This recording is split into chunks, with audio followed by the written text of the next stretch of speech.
ದಬಾಯಿಸದ ಮೇಲೆ ಎಸೆತ ಮಾಡಿದ ವಕೀಲನ ವಿರುದ್ಧ ಇವತ್ತು ವಿಜಯಪುರ ಜಿಲ್ಲೆಯಲ್ಲಿ ಎಲ್ಲ ದಲಿತ ಸಂಘಟನೆ ಎನ್ನದೇ ಎಲ್ಲ ಜಿಲ್ಲೆಯ ಎಲ್ಲ ಮುಖಂಡರು ಪ್ರತಿ ಜನರು ಒಬ್ಬರು ಕೂಡಿ ಅವರ ಅಂಗಡಿ ಮುಂಗಟ್ಟುಗಳು ಬಂದಿಟ್ಟು ಇವತ್ತಿನ ದಿನ ಈ ನಮ್ಮ ಹೋರಾಟಕ್ಕೆ ಎಲ್ಲರೂ ಬೆಂಬಲಿಸಿದ್ದಕ್ಕಾಗಿ ಎಲ್ಲರಿಗೂ ಧನ್ಯವಾದಗಳು. ಸಿದ್ದು ಕಲ್ಲೂರು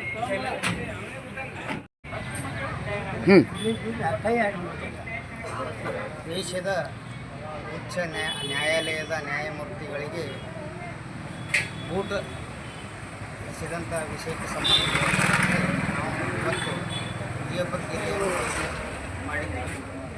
ಈ ಬಂದ್ನಲ್ಲಿ ಎಲ್ಲ ಸಮಾಜದ ಮುಖಂಡರು, ಅದರಲ್ಲಿ ವಿಶೇಷವಾಗಿ ಅಲ್ಪಸಂಖ್ಯಾತರು, ಪ್ರತಿಯೊಂದು ಜಾತಿ ಜನಾಂಗದ ಹಿರಿಯರು ಮತ್ತು ಎಲ್ಲ ಸಂಘಟನೆಯ ಪದಾಧಿಕಾರಿಗಳು ಹೆಚ್ಚಿನ ಸಂಖ್ಯೆಯಲ್ಲಿ ಬಂದು ಈ ವಕೀಲ ಪ್ರಶಾಂತ್ ರಾಕೇಶ್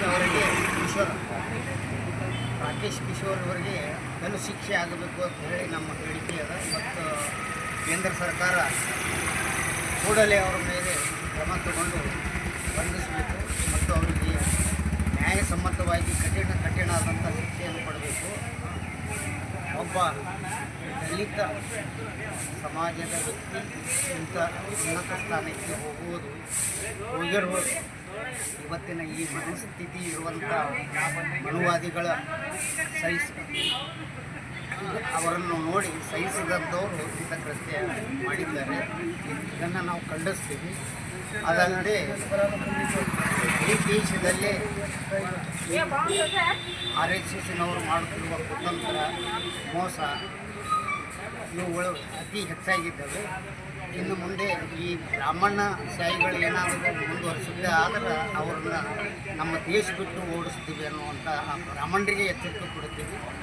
ಭಾಳ ಎಚ್ಚರಿಕೆಯಿಂದ ಬ್ರಾಹ್ಮಣರು ಇನ್ನು ನಮ್ಮ ದೇಶ ಒಳಗೆ ಇರಬೇಕು. ಯಾಕಂದ್ರೆ ಅವರು ಹೊರಗಿನವ್ರು ಅದಾರ, ಹೊರಗೆ ಹೋಗ್ಬೇಕಾಗ್ತದೆ, ವಾದ್ದು ಓಡಿಸ್ಬೇಕಾಗ್ತದೆ. ನಮ್ಮ ಹೆಸರು ಫೋನ್ ಬಚ್ಚಿದ್ದು ಯಾವುದು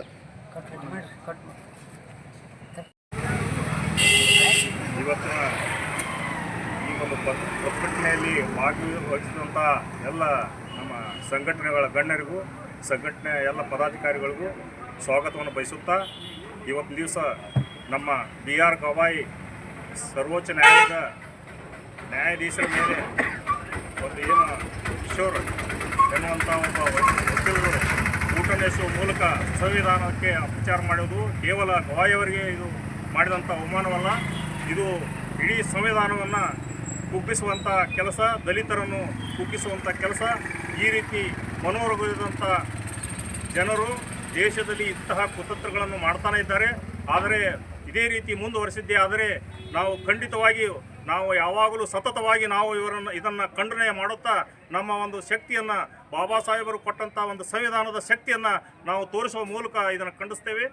ನಾನು ರಮೇಶ್ ಮೈಲಾರ್, ಅಧ್ಯಕ್ಷರು, ಡಾಕ್ಟರ್ BR ಅಂಬೇಡ್ಕರ್ ದಲಿತ ಸಮಿತಿ, ಕಣ್ಣೂರು. ಯಾಕಂದರೆ ಅಲ್ಲಿಂದ ಬಿಸಿಲಲ್ಲಿ ಅಲ್ಲಿಂದ ಮೆರವಣಿಗೆ ಸಂಪೂರ್ಣ ಎಲ್ಲರೂ ಕೂಡ ಭಾಗಿಯಾಗಿದ್ದೀರಿ. ಅಲ್ಲಿ ನೀರಿನ ವ್ಯವಸ್ಥೆ ಐತೆ, ಎಲ್ಲರೂ ನೀರು ಕುಡಿದಿದ್ದೀರಿ. ಅದೇ ರೀತಿ ಇನ್ನೂ ನಮ್ಮ ಚಂದ್ರಶೇಖರ್ ಅರಕೇರಿ ಅವರು ಕೂಡ ವೇದಿಕೆ ಮೇಲೆ ಆಗಮಿಸಬೇಕು. ಅದೇ ರೀತಿ ಹೊನಮಲ್ ಸಾರವಾಡ ಅವರು ಕೂಡ ಎಲ್ಲೆದ್ರು ವೇದಿಕೆ ಮೇಲೆ ಆಗಮಿಸಬೇಕು. ಅದೇ ರೀತಿ ನಂದರ್ಗಿ ಪಾಟೀಲ್ ಅವರು ಕೂಡ ವೇದಿಕೆ ಮೇಲೆ ಆಗಮಿಸಬೇಕು. ಹಾಗೆ ಆಮ್ ಆದ್ಮಿ ಪಕ್ಷದ ಜಿಲ್ಲಾಧ್ಯಕ್ಷರಾಗಿರುವಂತ ಭೋಗೇಶ್ ಸೋಲಾಪುರ ಅವರು ಕೂಡ ವೇದಿಕೆ ಮೇಲೆ ಆಗಮಿಸಬೇಕಂತ ಹೇಳ್ತಾರೆ.